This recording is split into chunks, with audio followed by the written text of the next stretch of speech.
మీకు ఆ గౌరవం అనేటువంటిది అంటే భయం అనేటువంటిది గౌరవంతో కూడినటువంటి భయం లేదా భయం ఉండటం. 2 ఎగ్జాంపుల్ చెప్పాను కదండి. ఒక టీచర్ కొట్టినటువంటి టీచరు, విచక్షణారహితంగా కొట్టినటువంటి టీచరు.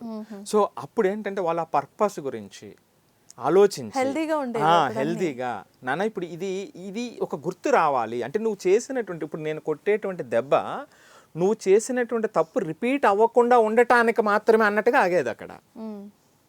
అంతే తప్ప నాకు కోపం వచ్చి కొట్టడం కాదు. అవును, అర్థమైంది సార్. రైట్, అది. సో ఇప్పటికి కూడా మీరు పిల్లల్ని మనం ఈ గ్రూప్ ఒకటి చూస్తున్నాం కదా, ఇంకో గ్రూప్ చెప్తాను మీకు.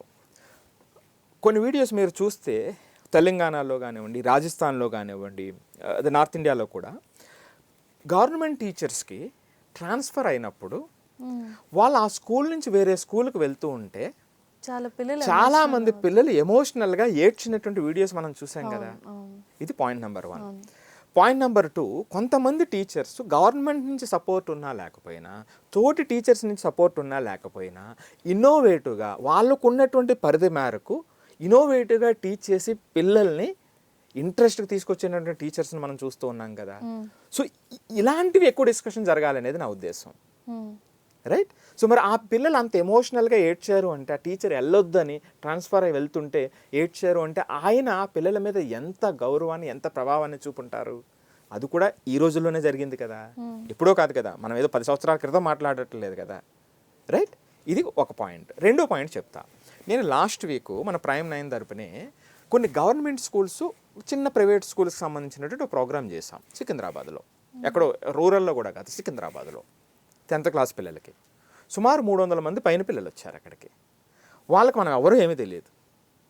మీరు నమ్మరు, 3 గంటల 45 నిమిషాలు అదే ఇంట్రెస్ట్తో కూర్చుని ఆ ఎంటైర్ సెషన్ అంతా కూడా అదే ఇంట్రెస్ట్తో కూర్చుని విన్నారు.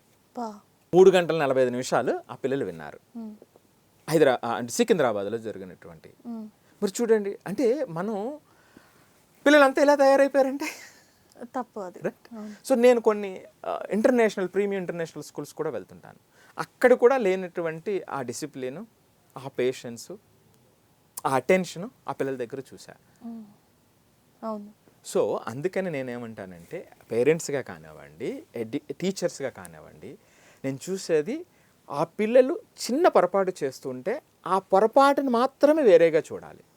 ఆ పొరపాటుని పిల్లవాడితో కలిపి చూస్తే ఆడు ఎప్పటికీ ఆ పొరపాటుతోనే ఉంటాడు. Simple point.